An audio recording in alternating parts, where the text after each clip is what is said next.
তো আজকে খুবই একটা সবার পরিচিত এবং একটা ইন্টারেস্টিং বিষয় নিয়ে আলোচনা করছি, সেটা হচ্ছে ফাঙ্গাস। ঠিক আছে, তো ফাঙ্গাস কি? ফাঙ্গাস হচ্ছে, আমরাও তো কখনো কখনো দেখেছি যে বাড়িতে এক্সেসিভ রুটি হয়ে গেছে বা বেঁচে গেছে খাবার, তো ওটা হয়তো একদিন পরে বা 2 দিন পরে যদি রেখে দেওয়া হয় কোনো টিফিনের মধ্যে রুটিটা, তাহলে দেখবো যে ওর মধ্যে এই যে এরকম একটা সবুজ, সাদা, হলুদ এরকম স্পট, কালো স্পটগুলো দেখতে পাওয়া যায়। তো এই স্পটগুলো যখন দেখতে পাই তখন আমরা বলি রুটিটা খারাপ হয়ে গেছে। তো আসলে কি খারাপ হয়ে গেছে? না, সেটা খারাপ হয়নি। সেটা কি হয়েছে? সেটা হচ্ছে একটা অদ্ভুত জীবে খেয়ে নিয়েছে। তো অদ্ভুত জীবটা কি? সে অদ্ভুত জীবটাই হচ্ছে ফাঙ্গাস। ঠিক আছে, তো এই ফাঙ্গাস ফাঙ্গাস তাহলে কি আসলে?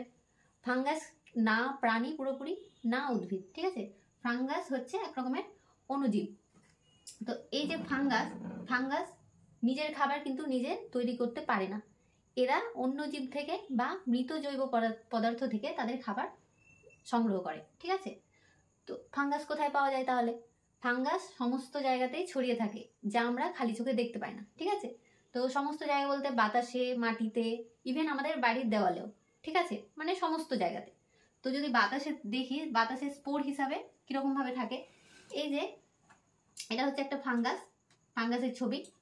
তো ফাঙ্গাস থেকে স্পোরগুলো বাতাসে এইভাবে ব্রাস্ট হয়ে বাতাসে ছড়িয়ে পড়ে। ঠিক আছে, গাছের ফুলের যে রকম রেণুগুলো ছড়িয়ে থাকে, ছড়িয়ে ছড়িয়ে মানে গোটা বাতাসে মিশে থাকে, কিন্তু আমরা খালি চোখে দেখতে পাই না, ঠিক সেই রকম এই ফাঙ্গাসের মানে স্পোরগুলো কিন্তু বাতাসে ছড়িয়ে থাকে। ঠিক আছে, আমরা খালি চোখে দেখতে পাই না মাইক্রোস্কোপ ছাড়া, যার জন্য তাদের উপস্থিতিটা আমরা বুঝতেই পারি না। তো এটা হচ্ছে ফাঙ্গাসের উপস্থিতি। তো এই যে ফাঙ্গাস, ফাঙ্গাস কি তাহলে খারাপ? না, ফাঙ্গাস যে সব ফাঙ্গাসই খারাপ সেটা নয়।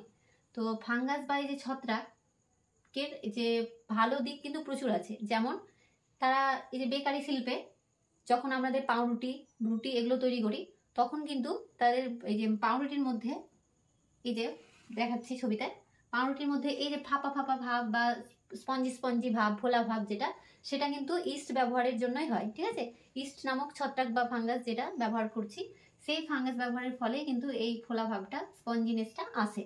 আর তাছাড়াও বিয়ার বা ওয়াইন এগুলো তৈরি করতেও কিন্তু যে ফার্মেন্টেশন করা হয়, ওখানেও কিন্তু ছত্রাক ব্যবহার করা হয়।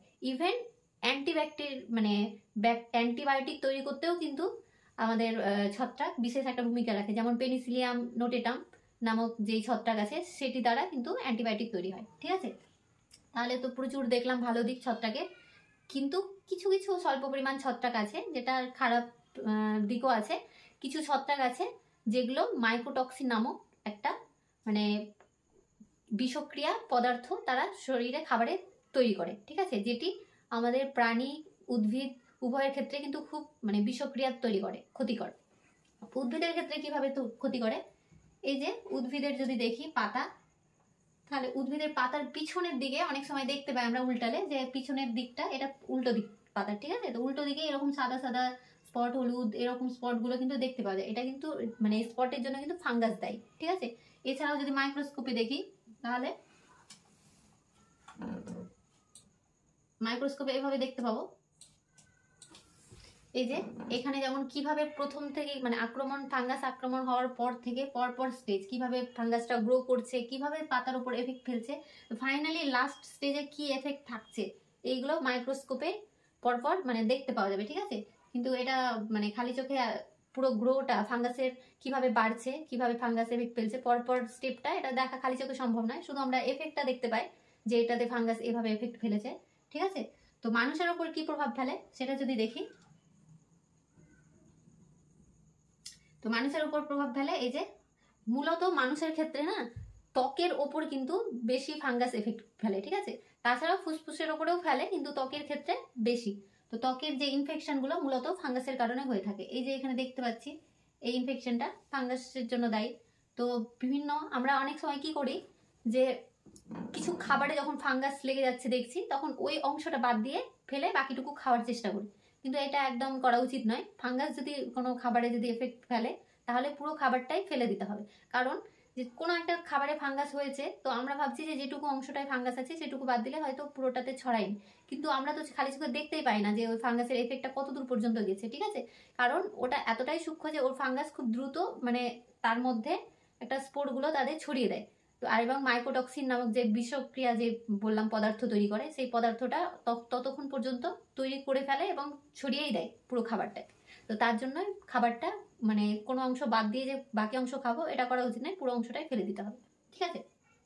আর তাছাড়াও মাটি মানে ফাঙ্গাসযুক্ত যদি মাটি হয়, তার মাটির ওপর দিয়ে যদি আমরা হাঁটি বা হাতে মানে হাত দিয়ে নাড়ি মাটিটা, তাহলেও কিন্তু আমাদের এই যে হাতে বা পায়ে যে ছোট ছোট স্পোরগুলো থাকে যেগুলো খুবই সূক্ষ্ম, সেগুলো দিয়েও কিন্তু ফাঙ্গাস ঢুকে কিন্তু আমাদের এই ধরনের ইনফেকশনগুলো মানে দেখা সৃষ্টি করে, ঠিক আছে। তো যার জন্য আমাদের জুতো পরে হাঁটতে হবে বা গ্লাভস পরে, যদি ফাঙ্গাসযুক্ত মাটি হয় গ্লাভস পরে সেই মাটিতে হাত মানে নাড়তে হবে, যার জন্য মানে একটু হলেও ফাঙ্গাসের যে বিষক্রিয়া থেকে আমরা রক্ষা পাবো, ঠিক আছে।